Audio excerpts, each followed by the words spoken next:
34 million people stepped onto cruise ships last year. And here is what's wild. About 90% of them had a great time.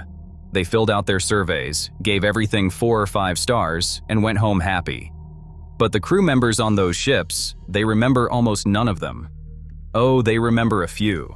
The nightmare passengers who screamed about their steak temperature or demanded a refund because it rained in Jamaica. Those people live rent-free in crew nightmares forever.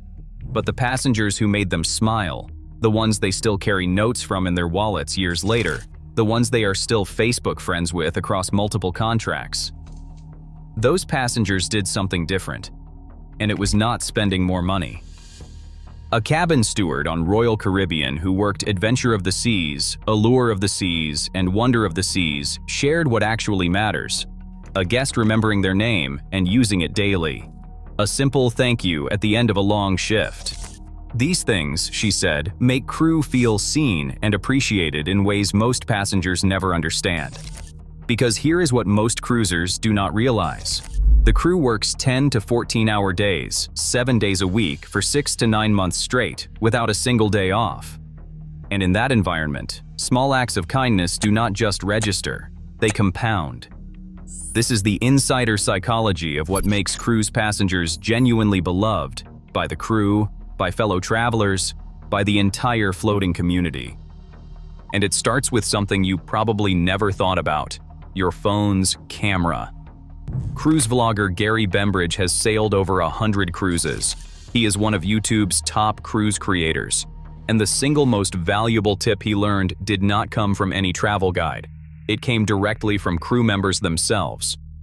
Photograph their name badges. It sounds strange, right? Almost clinical. But there are 2 reasons this works in ways nothing else does. First, it ensures you spell their name correctly when you fill out the post-cruise survey.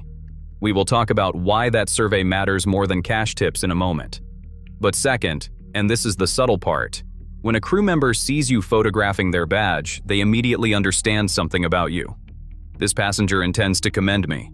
This passenger values what I am doing enough to document it. That recognition shifts everything.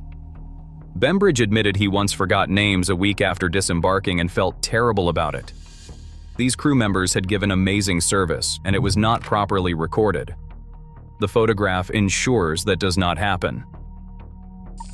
On luxury lines like Cunard and Silversea, crew are trained to memorize up to 800 passenger names per voyage. 800. When a passenger makes even an imperfect effort to reciprocate, to remember Jose's name at the pool bar or Maria's name in the dining room, it registers deeply. There is actual psychology behind this. It is called the mere exposure effect. People develop increased preference for things and for people they encounter repeatedly. On a 7-day cruise, you see the same cabin steward, the same dining waiter, the same bartender multiple times every single day. Each greeting by name compounds the familiarity bond. What starts as a service transaction transforms into something closer to a genuine relationship. But learning names is just the foundation. What you do with those names afterward is where the real magic happens. Every crew member Gary Bembridge interviewed said the same thing. And they did not just mention it casually. They begged him. Fill out the end of cruise questionnaire. Now most passengers ignore those surveys. They are on vacation brain. They are thinking about unpacking, getting back to real life, uploading photos. The survey feels like homework. But here is what you do not know. Being named in that survey is more valuable to a crew member's career than even a $100 cash tip. Survey mentions lead to days off. On Symphony of the Seas, the crew member with the top survey numbers each month gets a full day off. In a schedule of 14-hour days for 6 months straight, that is enormous. Survey mentions lead to Employee of the Month recognition. They lead to promotions. They lead to better job assignments next contract. For waitstaff especially, survey scores directly impact earning potential and career trajectory. One frequent cruiser on Reddit shared their system. They bring a small notebook and write down names and jobs of every crew member who provides excellent service. Not to be obsessive, but because by the end of a cruise, their brain is in back-to-work mush. The notebook ensures nobody gets forgotten. Here is something most people do not realize. Carnival only sends post-cruise surveys to about 40% of passengers. So if you did not receive one, you might think your feedback does not matter. Carnival's brand ambassador John Heald actually invites passengers to send feedback through his Facebook page, which he forwards directly to hotel directors. The beloved passenger finds a way. But there's something even more powerful than surveys. Something so personal that crew members keep them for years. Handwritten thank you notes. That same Royal Caribbean crew member shared this. She has received small notes from guests, sometimes folded into fun shapes, and she still carries them in her wallet today. Reading those notes at the end of a long day makes all the hard work feel worth it. Cruise workers describe taping notes to their cabin walls. They carry them across multiple contracts. In a job where 77% of passengers are repeat customers but most blend together, the passenger who takes 5 minutes to write a genuine thank you note becomes permanently memorable. And it costs nothing. Now let's talk about something that sounds transactional but actually operates on much deeper psychology. The day one tip. Veteran cruisers swear by this strategy. Find your cabin steward on embarkation day and hand them $10 or $20 cash. Find a bartender you like, ask which bar they work and when, then hand them $50 right at the start. A Reddit user explained it bluntly. You won't wait for a drink the rest of your cruise. But that's actually the surface level benefit. The real value unlocks something most passengers don't even know exists. The crew mafia. Gary Bembridge says this was the most surprising discovery across all his crew interviews. Cruise crew members are incredibly interconnected. Your cabin steward's roommate might work in the spa. Their friend might run shore excursions. The person they hang out with off-duty might be the one who can solve your problem. Bembridge experienced this personally. He once needed his suitcase fixed and asked guest services. They told him the ship couldn't help, so he mentioned it to his cabin steward, who knew a handyman friend. It was fixed within hours. Want reservations at the specialty restaurant that's fully booked? Your steward might know someone. Missed out on a popular excursion? The crew mafia might have connections. That show that sold out? Someone knows someone. This network only opens up to passengers who've established real relationships with crew. The day one. Tip signals investment in that relationship from the start. Think about the psychology here. In a restaurant, your server interaction lasts maybe 2 hours. On a cruise, the same crew member serves you for 7 or more days. Each act of generosity triggers a reciprocal response. Each response invites further generosity. It's a positive feedback loop that simply doesn't exist in any other hospitality setting. Researchers studying this phenomenon found that even small gifts significantly increase reciprocal behavior. When gifts are personalized, the effect doubles. On a cruise, the gift is sustained kindness over days, and it compounds. But here's where things get interesting. Some behaviors passengers think are helpful actually make crew members' jobs harder. A cruise ship singer named Alyssa shared something in Reader's Digest that surprised everyone. When passengers offer to buy her a drink, she feels bad accepting. That $17 or $20 drink from the bar would cost her $1.25 in the crew bar. Cash tips are always preferred over drink purchases. Even worse, writing a tip on a credit card receipt might not reach the intended crew member at all. A server on a major cruise line revealed that tips written on receipts often go into the ship's general account, not to that specific person. Handing cash directly is the only guaranteed method. And here's another one that shocked me. Do not stack your plates. I know, you are trying to help. The waiter's arms are full, so you helpfully stack your dirty dishes. But crew members have been trained in the ship's preferred plate removal method. They will get items to the back in the most efficient, least messy way possible. When passengers stack plates, it often makes the job harder, not easier. The beloved passenger resists the instinct to help in ways that are not actually helpful. They let trained professionals do their thing. So what should you do instead? Share your daily routine with your cabin steward. This sounds mundane. Telling your steward that you leave for breakfast at 8, return by 10, and leave for dinner at 6:30 transforms their entire workday. Cabin stewards clean 20 to 30 cabins per shift. Knowing when each cabin is empty lets them build efficient cleaning routes. Instead of returning multiple times because someone is still sleeping or came back early, they can work systematically. One cruise blogger calls this the most underrated thing a passenger can do. It costs nothing, it takes 30 seconds, and it makes a massive difference. Here is another habit beloved passengers share. They bring small snacks from port. Crew members warned that alcohol or medium-sized gifts from onboard shops can actually get them in trouble. Company policies often restrict what crew can accept from passengers. Small snacks purchased ashore are universally treasured. In a crew poll, Doritos barbecue flavor and ramen bowls were specifically mentioned as favorites.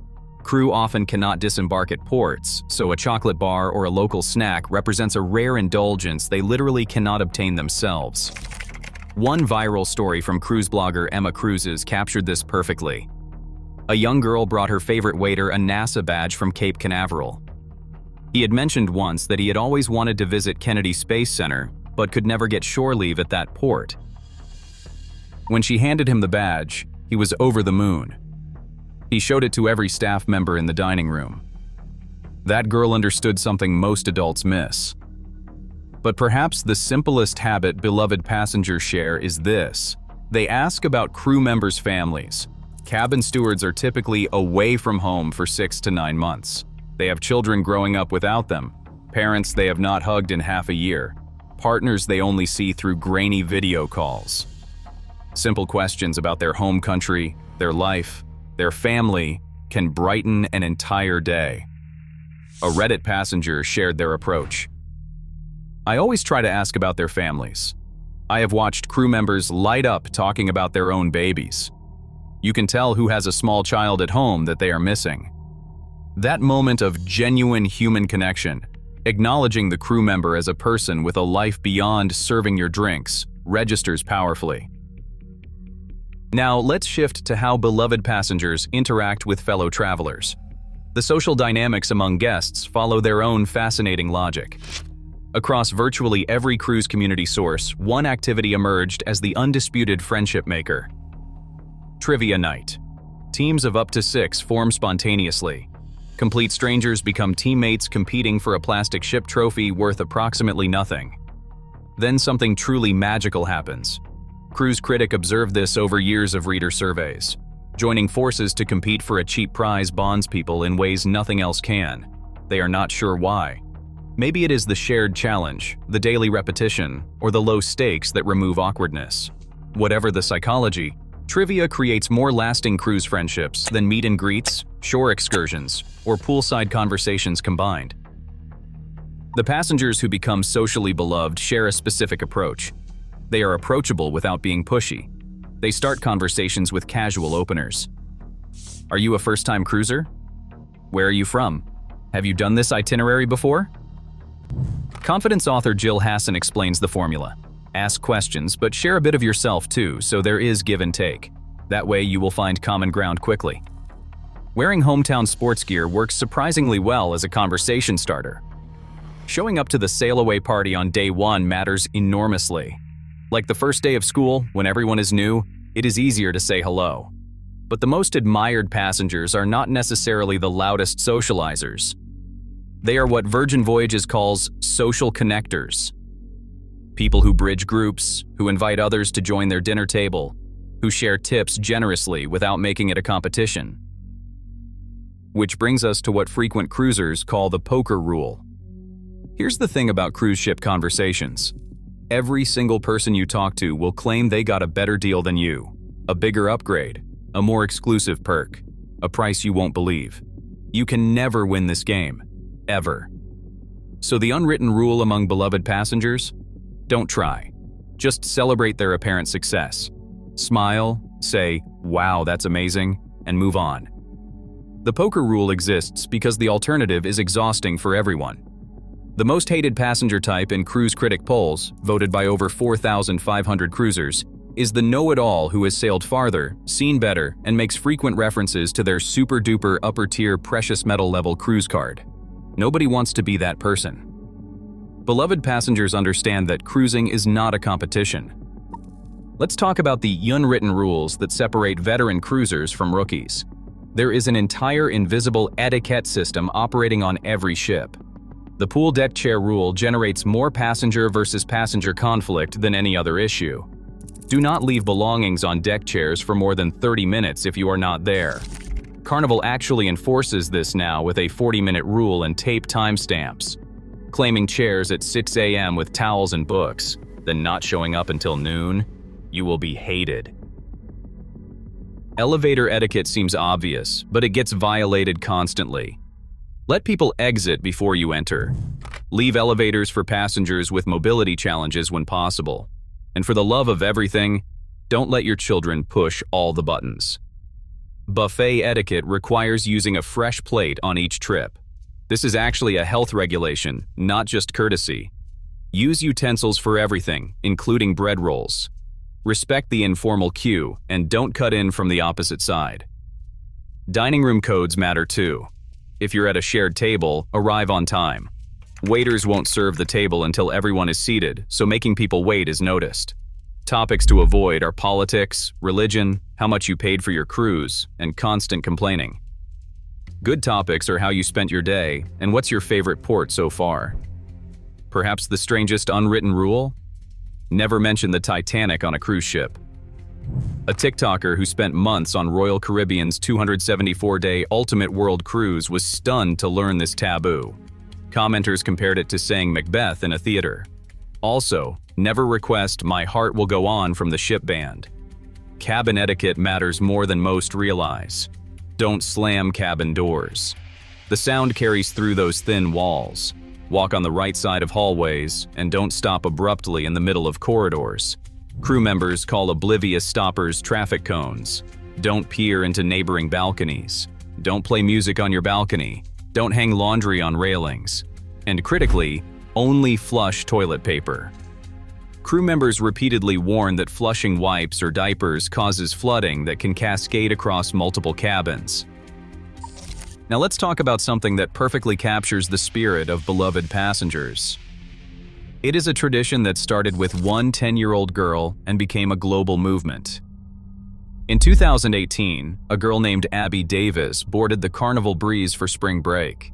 She brought 50 rubber ducks and one mission: make other passengers smile. She hid them around the ship with small tags attached. Find a duck, keep it, or hide it for someone else. The idea exploded. The Facebook group Cruising Ducks Original now has over 57,000 members. On a single Thanksgiving sailing of Star of the Seas in 2025, an app called Sea Ducks logged almost 300 users who hid over 1,100 rubber ducks on one ship. People bring ducks themed with pirate hats, tutus, wedding outfits, and superhero capes. There are 3D printed custom ducks. The creativity is absurd and wonderful. Carnival fully embraced it, introducing a mascot named Ducky the Duck. Disney Cruise Line banned the practice. Royal Caribbean allows it, but prohibited ducks from Central Park on their Oasis and Icon-class ships to protect over 33,000 plants. The crew angle is unexpectedly touching. Crew members cannot pick up ducks they find around the ship, but they can accept them if handed directly by a passenger. Some keep a few in their cabins. Others bring them home for their children at the end of their contracts. The rubber duck phenomenon captures something essential about beloved passengers. They create joy not just for crew, but for the entire floating community. But the stories that hit hardest are the ones crew members carry with them for years.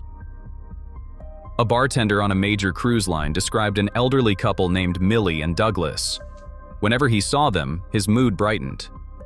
They were charming and kind, always ready to joke around.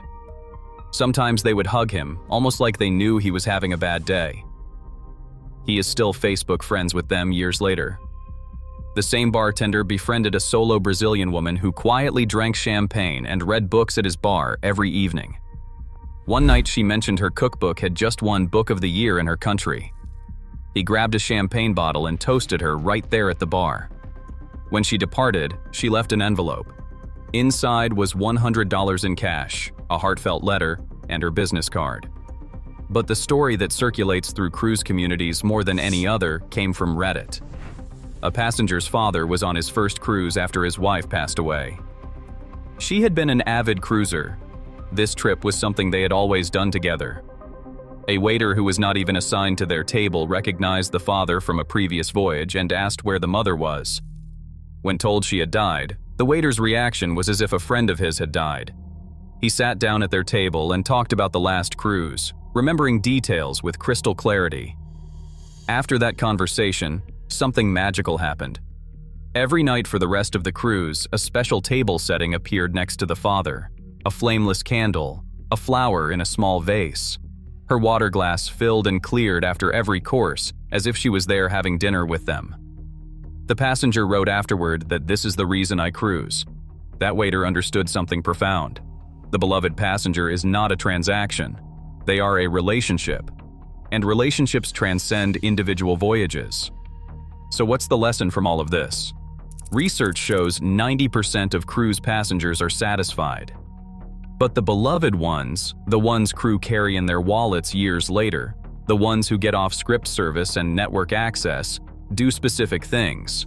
They photograph name badges. They hand cash directly instead of writing tips on receipts. They bring Doritos from port instead of drinks from the onboard shop.